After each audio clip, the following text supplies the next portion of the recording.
नमस्कार जोहार, मैं याचना जायसवाल। आप देख रहे हैं न्यूज झारखंड। चलिए जानते हैं सुबह से लेकर शाम तक की झारखंड की तमाम बड़ी खबरों को।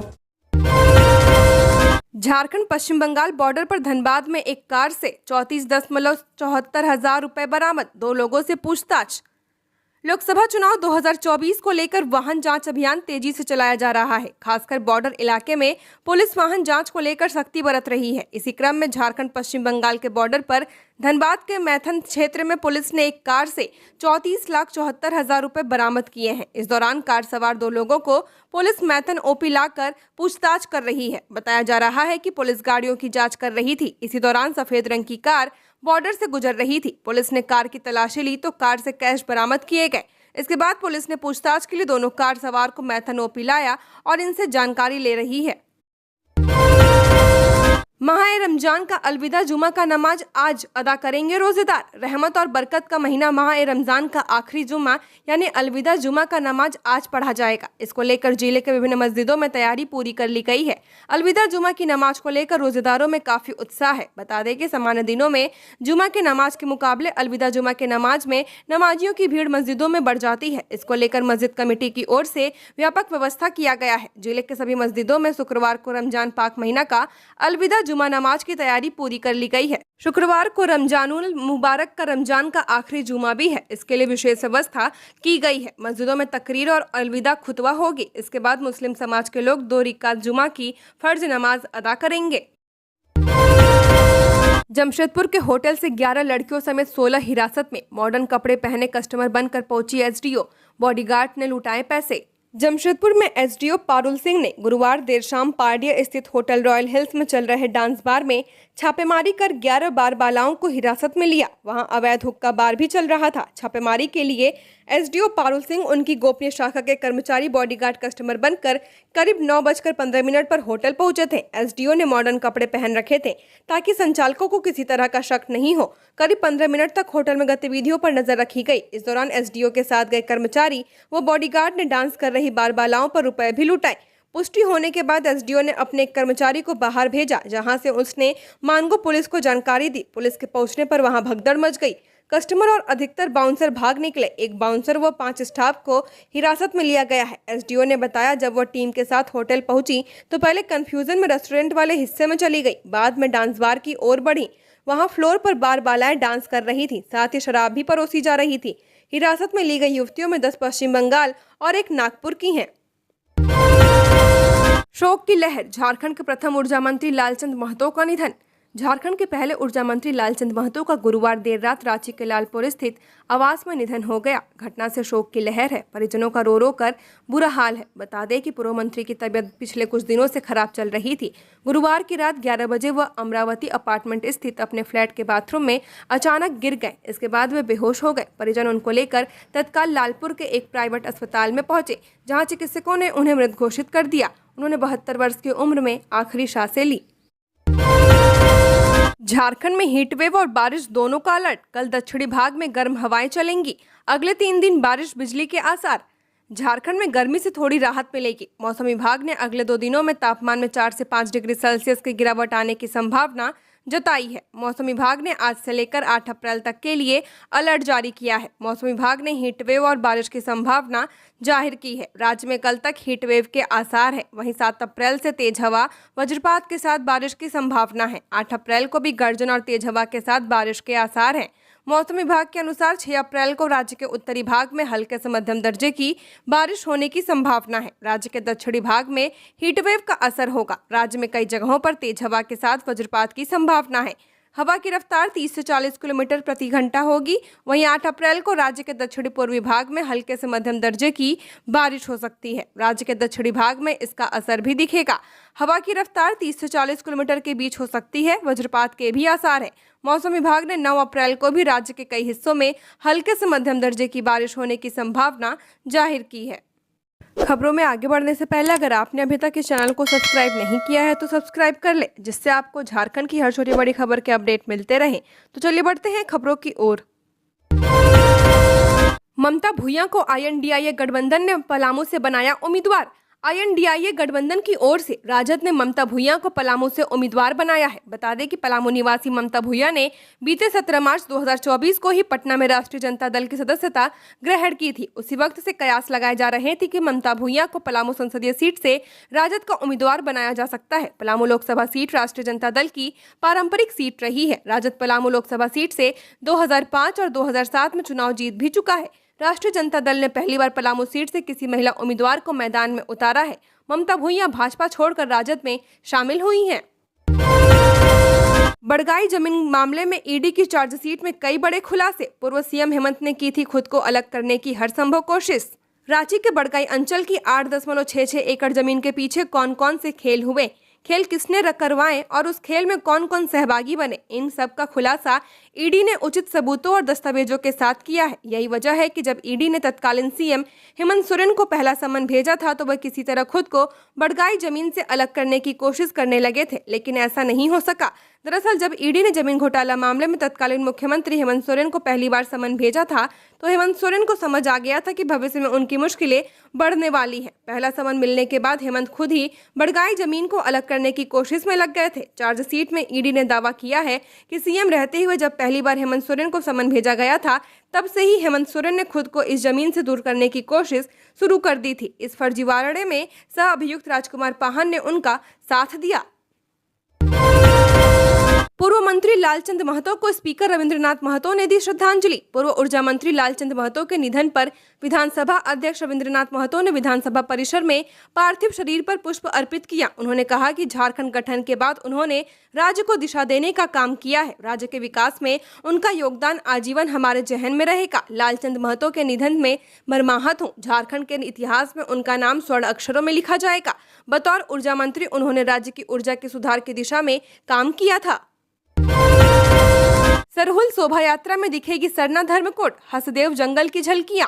सरहुल पूजा महोत्सव सह शोभा यात्रा के सफल आयोजन को लेकर केंद्रीय सरना समिति की बैठक सिरमटोली में हुई। इसमें केंद्रीय अध्यक्ष अजय तिर्की ने कहा कि सरहुल पर इस बार भव्य झांकी निकाली जाएगी, जिसमें सरना धर्मकोट सहित हसदेव जंगल की झांकियां लोगों को देखने के लिए मिलेंगी। श्री तिर्की ने कहा कि इस शोभा यात्रा में प्रथम स्थान लाने वाली झांकी को 1 लाख, दूसरे को 50,000 व तीसरे को 25,000 की राशि दी जाएगी। इसके अलावा जो समूह सबसे पहले सिरमटोली में प्रवेश करेगी उसे 5,000 रुपए का इनाम दिया जाएगा। 5 करोड़ बजट के साथ जून से होगी सुब्रतो कप फुटबॉल प्रतियोगिता। सुब्रतो कप अंतर्राष्ट्रीय फुटबॉल प्रतियोगिता 10 जून से शुरू होगी। इसका आयोजन प्रखंड, जिला, प्रमंडल और राज्य स्तर पर किया जाना है। इसके लिए प्रखंड से लेकर राज्य स्तर तक बजट तय कर दिया गया है। इस बारे में पूरे आयोजन में 5 करोड़ से अधिक की राशि खर्च की जाएगी। इसमें प्रखंड, जिला, प्रमंडल और राज्य स्तर के लिए अलग अलग बजट रखा गया है। इसका आयोजन स्कूली शिक्षा एवं साक्षरता विभाग की ओर से किया जाएगा। धनबाद में 12 साल के बच्चे की हत्या, हाथ पैर बांधकर बोरी में भरकर फेंका शव। आरोपी ने परिवार से लिया था 70,000 का कर्ज। धनबाद के अलकुसा गोरखपुरिया कैंप कॉलोनी के 12 साल के प्रिंस की गला दबाकर हत्या कर दी गई। हत्या से पहले हत्यारों ने उसके हाथ पीछे बांध दिए थे। हत्यारों ने शव को एक बोरे में डालकर झाड़ियों में फेंक दिया था। गुरुवार को शव की बरामदगी हुई है। वारदात के चंद घंटे बाद ही पुलिस ने हत्याकांड का खुलासा कर दिया। प्रिंस की हत्या उसके पड़ोसी मुंह बोले भाई रोहित गुप्ता ने अपने एक किशोर साथी के साथ मिलकर की थी। पुलिस ने दोनों को गिरफ्तार कर लिया है। पूछताछ में दोनों ने अपना जुर्म कबूल कर लिया। हत्या की वजह 70,000 रुपए थी। आरोपी रोहित ने मृतक के परिजनों से 70,000 रुपए कर्ज लिया था, जिसे वापस करने का वे दबाव बना रहे थे। इसको लेकर रोहित ने प्रिंस की हत्या की साजिश रच डाली। प्रिंस बुधवार की दोपहर 3 बजे से लापता था। परिजनों ने काफी खोजबीन की, लेकिन वह नहीं मिला। गुरुवार को परिजन बच्चे की गुमशुदगी की रिपोर्ट दर्ज कराने केंदुआड़िया थाने पहुंचे तो प्रिंस का शव बोरे में मिलने की जानकारी हुई। DSP law and order Deepak Kumar और केंदुआड़िया थाना प्रभारी आर्यन ठाकुर ने बताया कि रोहित ने प्रिंस को अपने घर बुलाया। इसके बाद बाथरूम में गला दबाकर हत्या कर दी। निलंबित आईएएस पूजा सिंघल के सीए सुमन को सुप्रीम कोर्ट से मिली नियमित जमानत। मनी लॉन्ड्रिंग के आरोपी निलंबित आईएएस अधिकारी पूजा सिंघल और उनके पति अभिषेक झा के सीए सुमन कुमार को सुप्रीम कोर्ट ने जमानत दे दी है। सुप्रीम कोर्ट के जज जस्टिस एएस बोपन्ना और जस्टिस पीएस नरसिम्हा की कोर्ट ने सुमन को नियमित जमानत दी। अदालत ने जमानत के लिए कुछ शर्त भी लगाई है। इसका उन्हें पालन करना होगा। दरअसल सुमन कुमार जेल में बंद निलंबित IAS अधिकारी पूजा सिंघल और उनके पति अभिषेक झा के CA हैं। बता दें कि ईडी ने उनके आवास और कार्यालय पर हुई छापेमारी में लगभग 18 करोड़ रुपए और कई महत्वपूर्ण दस्तावेज बरामद किए थे।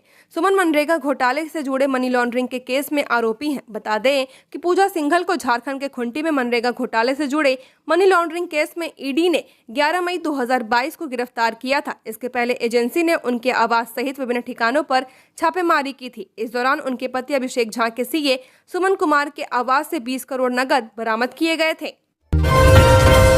केंद्र से मिले 1653.50 करोड़ की अतिरिक्त वित्तीय सहायता से झारखंड की योजनाओं पर होगा काम। भारत सरकार के वित्त मंत्रालय की ओर से scheme for special assistance to state for capable investment 2023-24 part 1 के तहत 1653.50 करोड़ रुपए की राशि मिली है। इस राशि की निकासी 31 मार्च की तिथि से कर ली गई है, जिससे अब विभिन्न विकास योजनाओं में खर्च किया जाएगा। मिली जानकारी के अनुसार झारखंड सरकार ने करीब 2200 करोड़ रुपए से अधिक की राशि की मांग भारत सरकार से की है। इसमें से अतिरिक्त प्रस्ताव 1653.50 करोड़ की योजना की मंजूरी दी गई है। वित्त विभाग झारखंड ने इस संबंध में पथ निर्माण विभाग, ग्रामीण कार्य विभाग व नगर विकास एवं आवास विभाग को पत्र लिखा है और स्वीकृत योजनाओं के विरुद्ध राशि खर्च करने को कहा है। गोड्डा में बीजेपी कार्यकर्ता शैलेंद्र भगत की गोली मारकर हत्या, जांच में जुटी पुलिस। झारखंड के गोड्डा जिले के पड़ैयाहाट बजरंगबली चौक पर भाजपा समर्थक शैलेंद्र भगत की गोली मारकर हत्या कर दी गई।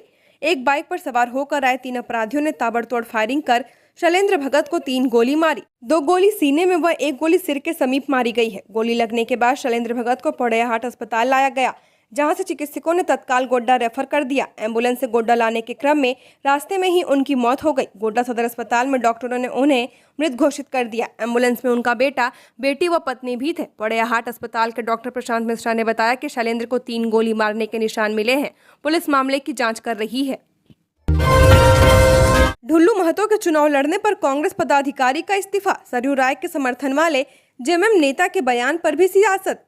कांग्रेस ने अभी तक धनबाद लोकसभा सीट से अपने उम्मीदवार की घोषणा नहीं की है, जिससे पार्टी की नया डगमगाती नजर आ रही है, खासकर तब जब बीजेपी ने पिछड़े वर्ग से अपना उम्मीदवार चुनावी समर में उतारा है। एक तरफ जहां ढुल्लू महतो के चुनाव लड़ने से कांग्रेस ओबीसी मोर्चा के पदाधिकारी पार्टी से इस्तीफा दे रहे हैं, दूसरी ओर झामुमो प्रवक्ता के सरयू राय को समर्थन देने के बयान का भी विरोध किया जा रहा है। कांग्रेस ओबीसी मोर्चा के पदाधिकारियों ने यह कहते हुए अपना इस्तीफा दिया है कि ढुल्लू महतो उनके समुदाय के हैं, वह खुद तेली महासभा के अध्यक्ष हैं। ऐसे में ढुल्लू चर्चा के लिए आते जाते रहेंगे। उनकी पार्टी उन पर कोई आरोप न लगाए, इसलिए वह पहले ही इस्तीफा दे रहे हैं। गर्मी की छुट्टियों को ध्यान में रखते हुए रेलवे की तैयारी शुरू, ट्रेनों में जोड़े जा रहे अतिरिक्त कोच।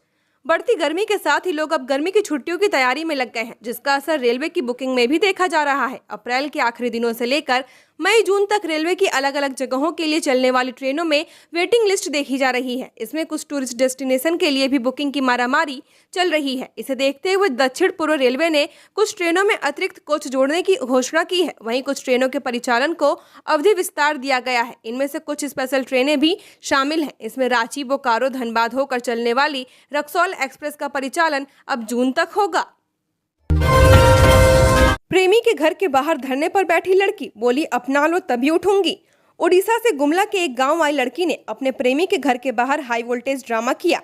प्रेमिका ने कहा कि जब तक प्रेमी और उसके घर वाले मुझे अपना नहीं लेते हैं, तब तक वह यहीं घर के बाहर बैठी रहेगी। महिला ने आरोप लगाया है कि उसके प्रेमी दीपू ने उसे शादी का झांसा देकर कई बार शारीरिक संबंध बनाया।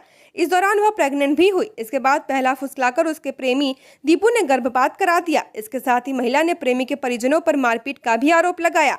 इसके लिए युवती ने महिला थाने में शिकायत भी की है। युवती ने बताया कि वह उड़ीसा के खोर्धा जटनी के एक कॉलेज में BCA कोर्स कर रही थी। उसी कॉलेज में पढ़ने वाले मंगरदह निवासी नेपाली राम का पुत्र दीपू कुमार रवि ने उससे जान पहचान कर दोस्ती कर ली। दीपू ने शादी करने का वादा कर कई बार शारीरिक संबंध भी बनाया। उससे वह प्रेग्नेंट भी हो गई, लेकिन दीपू ने बहला फुसलाकर वह दबाव बनाकर गर्भपात करा दिया। उसने बताया कि उसी दौरान वह अपने घर आ गया। मोबाइल से बातचीत होती रही। हमेशा वह शादी करने की बात कहती रही। युवती ने आगे कहा कि जनवरी 2024 में दीपू के घर के अन्य सदस्यों से जानकारी मिली कि वह किसी अन्य लड़की से शादी करने जा रहा है। उसके बाद उसने दीपू से मोबाइल से बात किया तो पहले तो लड़के ने बहुत टाल मटोल किया, लेकिन बाद में साफ तौर पर कह दिया कि जो करना है कर लो, वह उससे शादी नहीं करेगा। उसके बाद वह 7 मार्च को उसके घर मंगरदह पहुंची तो उसके घर वालों ने उसके साथ मारपीट करते हुए उसका मोबाइल छीनकर उसे भगा दिया। उसके बाद महिला थाने में उसने शिकायत दर्ज कराई। हाईकोर्ट ने राज्य एवं केंद्र सरकार से पूछा, झारखंड में ट्राइबल्स के धर्मांतरण को रोकने के लिए क्या कार्रवाई हो रही है। झारखंड में ट्राइबल्स के धर्मांतरण को रोकने को लेकर दाखिल सोमा उरांव की जनहित याचिका की सुनवाई झारखंड हाईकोर्ट में हुई। मामले में राज्य एवं केंद्र सरकार द्वारा जवाब दाखिल नहीं करने पर कोर्ट ने फिर से उन्हें जवाब दाखिल करने का निर्देश देते हुए मामले की अगली सुनवाई 12 जून निर्धारित की है। सुनवाई के दौरान प्रार्थी के अधिवक्ता रोहित रंजन सिन्हा ने कोर्ट को बताया कि झारखंड में धड़ल्ले से ट्राइबल्स लोगों का दूसरे धर्म में धर्मांतरण हो रहा है। ट्राइबल्स का धर्मांतरण क्यों हो रहा है, उसके लिए एक जांच कमेटी का गठन सरकार द्वारा किया जाना चाहिए। उनकी ओर से कोर्ट को यह भी बताया गया कि राज्य में चंगाई सभा के माध्यम से ट्राइबल लोगों को लालच देकर अन्य दूसरे धर्म में लाया जा रहा है, इस पर रोक लगाने की जरूरत है। उनकी ओर से कोर्ट को बताया गया कि सुप्रीम कोर्ट में भी धर्मांतरण से संबंधित मामले में जनहित याचिका पर सुनवाई चल रही है। सुप्रीम कोर्ट ने भी इस विषय को गंभीरता से लेते हुए देश के राज्य सरकारों एवं केंद्र सरकार से जवाब मांगा है।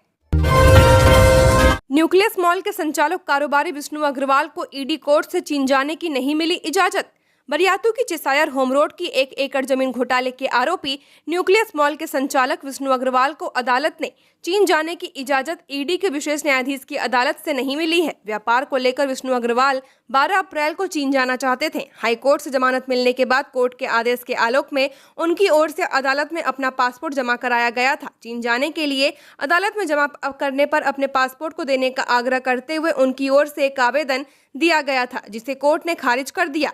पिछले दिनों इस विषय पर दोनों पक्षों की सुनवाई पूरी होने के बाद अदालत ने अपना आदेश सुरक्षित रख लिया था। बता दें कि मामले में विष्णु अग्रवाल, छवि रंजन, अमित अग्रवाल समेत 10 आरोपी चार्ज सीटेड हैं। रांची के समाहरणालय परिसर से जमीन के कई दस्तावेजों की चोरी, उठ रहे हैं सुरक्षा व्यवस्था पर सवाल। समाहरणालय परिसर स्थित रिकॉर्ड रूम से जमीन के कई दस्तावेज की चोरी हो चुकी है। चोरों ने रिकॉर्ड रूम के पीछे की खिड़की का ग्रिल तोड़कर वारदात को अंजाम दिया है। आशंका जताई जा रही है कि चोरी हुए दस्तावेजों में 114 से लेकर 164 साल पुराने रिकॉर्ड शामिल हैं। गुरुवार सुबह जब कर्मचारियों ने रिकॉर्ड रूम का दरवाजा खोला तो उन्हें घटना की जानकारी मिली। कर्मचारियों ने देखा कि रिकॉर्ड रूम में रखी 4 अलमारियों के ताले खुले हुए हैं, साथ ही कई दस्तावेज जमीन पर बिखरे पड़े हैं। कर्मचारियों ने आपस में बातचीत करने के बाद घटना की सूचना वरीय अधिकारियों को दी। सूचना पाकर मौके पर पहुंची पुलिस ने दोपहर 1 बजे से मामले की जांच शुरू की। पुलिस ने फिंगरप्रिंट का सैंपल इकट्ठा करने के लिए FSL की टीम को भी मौके पर बुलाया। इधर चोरी की सूचना मिलने के बाद वहां बड़ी संख्या में लोग भी समाहरणालय पहुंचने लगे थे। पुराने कर्मियों के अनुसार रिकॉर्ड रूम में अंग्रेजों के समय से लेकर वर्तमान समय तक की कई जमीनों के अलावा आदिवासी जमीन सहित अन्य प्रकृति की जमीनों के रिकॉर्ड थे। इसी कारण पुराने रिकॉर्ड को अलमारियों में रखा गया था। सूत्रों के अनुसार यहाँ रखे गए वर्ष 1932 के खतियानों की स्कैनिंग तो कराई गई है, लेकिन वर्ष 1910 और वर्ष 1860 के रिकॉर्ड की स्कैनिंग नहीं कराई गई थी। इनमें भूइंड जमीन के खतियान भी हैं। झारखंड की और खबरों के लिए बने रहिए हमारे साथ। हमारे चैनल न्यूज झारखंड पर चैनल को सब्सक्राइब करें, साथ बेल आइकन को प्रेस करें। नमस्कार।